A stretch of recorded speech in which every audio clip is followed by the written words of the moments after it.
Today we discuss class 2, the subject of SST,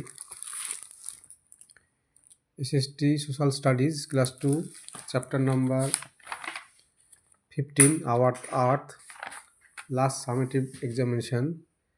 The chapter name is Our Earth. We all live on the earth. আমরা সকলে পৃথিবীতে বাস করি। The earth looks round in shape. পৃথিবীর আকার দেখতে অনেকটা গোল। The surface of earth is covered with land and water. আমাদের এই পৃথিবীটা জল মাটি দিয়ে Dhaka. It is surrounded by air all around it.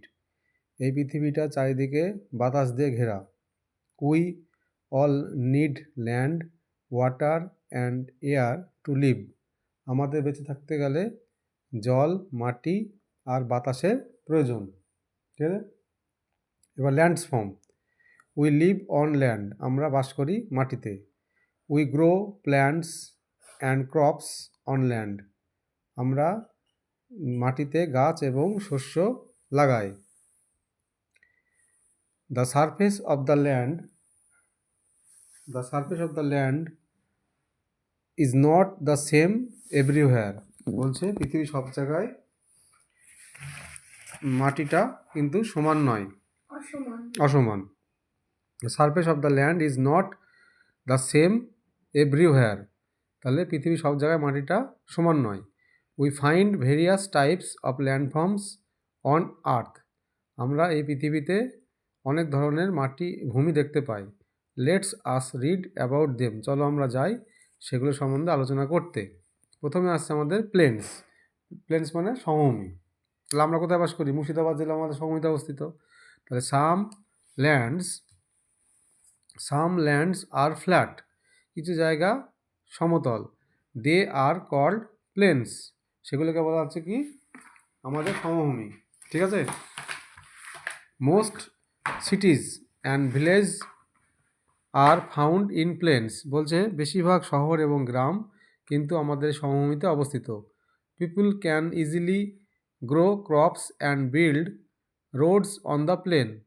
বলছে মানুষেরা সাধারণত এই জমিতে শস্য এবং বাড়ি তৈরি করে এবং এই সমভূমিতে রাস্তাও তৈরি করে। তাহলে what is plain? Some land are flat, they are called plain. Most cities and village are found in plains. বলছে অধিকাংশ শহর এবং গ্রাম এই সমভূমিতে অবস্থিত। People can easily grow crops, মানুষেরা খুব সহজভাবে শস্য লাগায়। And build roads on the plains, এবং এই সমভূমিতে রাস্তা বানাতে পারে। এবার আসছি আমরা হিল অ্যান্ড মাউন্টেন্স। হিল কি? হিল মানে হচ্ছে পর্বত, পাহাড়, আর মাউন্টেন মানে হচ্ছে পর্বত।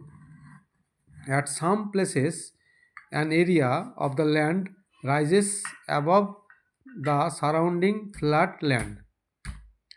তাহলে কি বলছে? অ্যাট সাম প্লেসেস, কিছু কিছু জায়গায়, an area of land rises মানে মাটির উচ্চতা কিন্তু আস্তে আস্তে বাড়তে থাকে এবং সেটা প্রায় সমভূমির মতনই কিন্তু একটু উঁচু। This lands are called hills. তাহলে যেগুলো 1000 মিটারের নিচে উচ্চতা সেগুলোকে বলা হচ্ছে পাহাড়। Very high hills are called mountain. আর যে পাহাড়ের উচ্চতা 1000 মিটারের বেশি সেটা হচ্ছে hills. Very high hills are very high hills are called mountain. তাহলে কার হাইট বেশি? হিলের না মাউন্টেনের? হিলের ছোট, মাউন্টেনের বেশি। বলছে না, very high hills are called mountain. Very mountain মানে উঁচু, হ্যাঁ, যেমন কাঞ্চনজঙ্ঘা, মাউন্ট এভারেস্ট, এরা হচ্ছে মাউন্টেন, কিন্তু মামা ভাগ্নে পাহাড়, পরেশনাথ, এগুলো হচ্ছে hills. The peaks of high mountains are mostly covered with snow. বলছে আমাদের এই যে মাউন্টেনগুলো আছে সেই মাউন্টেনের ওপরের অংশগুলো শীতকালে বেশিরভাগই বরফ দিয়ে ঢাকা থাকে। এখন যদি আমরা মাউন্টেনে যাই, কাঞ্চনজঙ্ঘায় যাই, তাহলে কি দেখবো? এর অধিকাংশগুলোই সাদা বরফে ঢাকা থাকে। দেখো ছবিতে তোমরা বুঝতে পারছো, এই সাদা বরফে ঢাকা থাকছে। এবার বলছে ভ্যালি। ভ্যালি মানে হচ্ছে উপত্যকা। ভ্যালিটা কি? Valley is the low area